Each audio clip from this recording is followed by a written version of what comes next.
जय गुरु जी, शुक्राना गुरु जी, अनंतम अनंतम शुक्राना। सारी संगत को जय गुरु जी। ओम नमः शिवाय, शिव जी सदा सहाय। ओम नमः शिवाय, मेरे गुरु जी सदा सहाय। संगत जी, जल प्रसाद की महिमा तो आपने बहुत सुनी होगी। आज एक और सत्संग सुनते हैं। मतलब जितना सुनते जाएं उतना ही मन करता है कि और ज़्यादा सुने और ज़्यादा सुने। तो चलिए एक सत्संग और सुनते हैं आज, कि कैसे 2 बूंद जल प्रसाद एक इंसान को कोमा से बैक ले आ सकता है। तो क्या था, एक अंकल थे, वो डॉक्टर थे और बड़े मंदिर में सेवादार भी थे।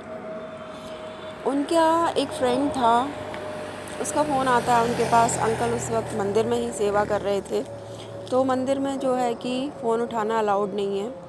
उन्होंने बाहर आकर उन अंकल से बात की, अपने फ्रेंड से। उन्होंने बोला कि मैं कई दिनों से तुमसे मिलना चाह रहा था, तुम कहाँ हो? तो उन्होंने बताया कि मैं तो इस वक्त बड़े मंदिर में हूँ, तो आज तो नहीं आ सकता, ठीक है हम कल मिलते हैं। तो वो कल नेक्स्ट डे उनसे अपने फ्रेंड से मिलने के लिए फ़रीदाबाद आए।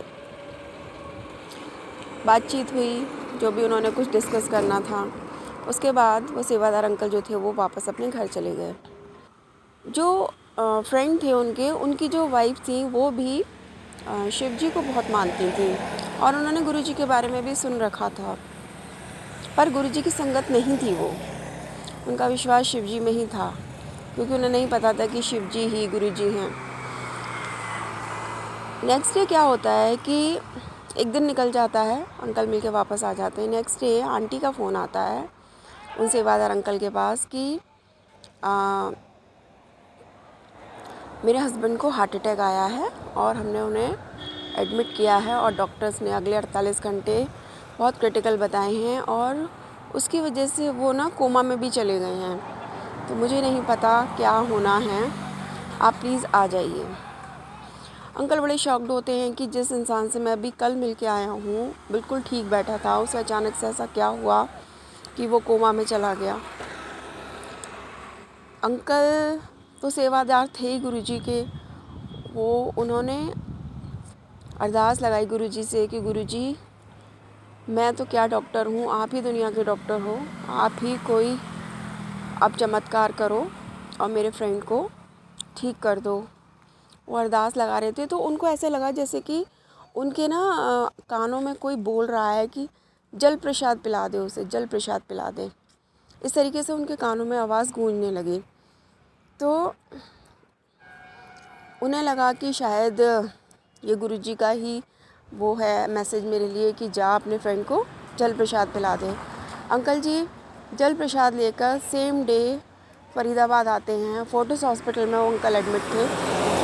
आंटी जी को आकर के जल प्रसाद देते हैं और कहते हैं कि गुरु जी पे मेरे विश्वास रखो, वो महाशिव हैं, और इस जल प्रसाद की कुछ बूंदें आप इनके माथे पर लगा दीजिए और कुछ बूंदें इन्हें आप किसी भी तरीके से पिला दीजिए। आंटी को वो जल प्रसाद की बोतल दे देते हैं। अब आंटी डॉक्टर से बात करती हैं कि कैसे भी करके आप ये 2 बूंद जल प्रसाद इन्हें पिला दीजिए। डॉक्टर मना कर देता है कि नहीं। फिर वो छोटे डॉक्टर से बात करती हैं, वो भी मना कर देते हैं। किसी तरीके से वो नर्स को मना लेती हैं, तो जो उनको ड्रिप चढ़ रही होती है वो उस ड्रिप में ही 2 बूंद जल प्रसाद की इंजेक्शन से डाल देती है। तो वो जल प्रसाद अब उनके शरीर में जाने लगता है। एक दिन और बीत जाता है, उनकी हालत में कोई सुधार नहीं होता है। अंकल वापस आ जाते हैं। अंकल दूसरे दिन फ़ोन करते हैं, आंटी कहती हैं अभी कोई सुधार नहीं है उनकी हालत में। जब 48 घंटे पूरे होने वाले होते हैं, उसके बाद क्या होता है संगत जी, जल प्रसाद की महिमा सुनिए आप, कि अंकल को होश आ जाता है आफ्टर 48 आवर्स और वो बातें करने लगते हैं नॉर्मल, जैसे कि कुछ हुआ ही नहीं है। अंकल के पास आंटी का फ़ोन आता है कि मुबारक हो भाई साहब।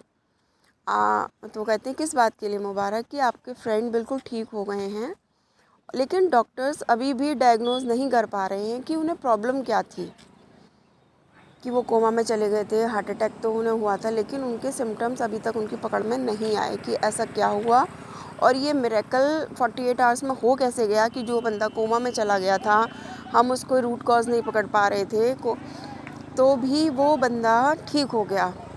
तो अंकल आंटी से कहते हैं कि ये सब मेरे गुरुजी की महिमा है, उन्होंने ही ठीक किया है। अब आप एक काम करिए, जो कि बाकी का जल प्रसाद है वो भी इन्हें पिलाइए।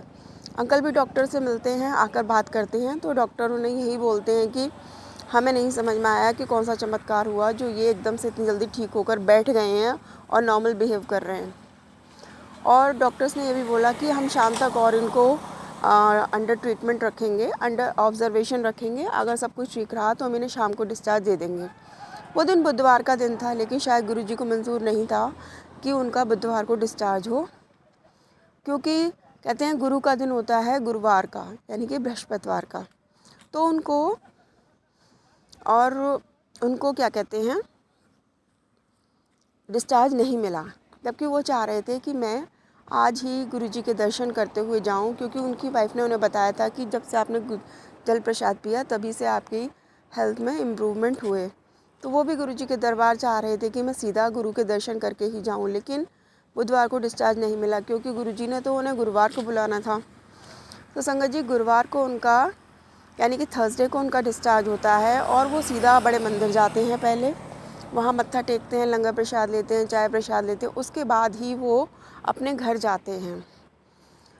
और उस दिन के बाद से वो अंकल भी गुरुजी के बड़े मंदिर के सेवादार बन जाते हैं। डेली पाठ करना, सुखमनी साहिब करना, जपजी साहिब करना, गुरबाणी सुननी और अपनी हाजिरी भरनी। वो दिन है संगत जी, उस दिन के बाद से अंकल को कोई दिक्कत नहीं हुई, वो ठीक ही होते चले गए, बिल्कुल ठीक, नॉर्मल, और अब अपनी सेवाएं अपने बड़े मंदिर में दे रहे हैं। तो ये शुक्राना सत्संग इतना ही था कि जल प्रसाद जो कि अमृत बना दिया गया है ईश्वर के द्वारा, उनकी केवल 7 बार गुरुजी का मंत्र जाप करके जो अमृत बन जाता है, उसमें कितनी ताकत है। मानो तो संगत जी बहुत है, ना मानो तो खैर कुछ भी नहीं है।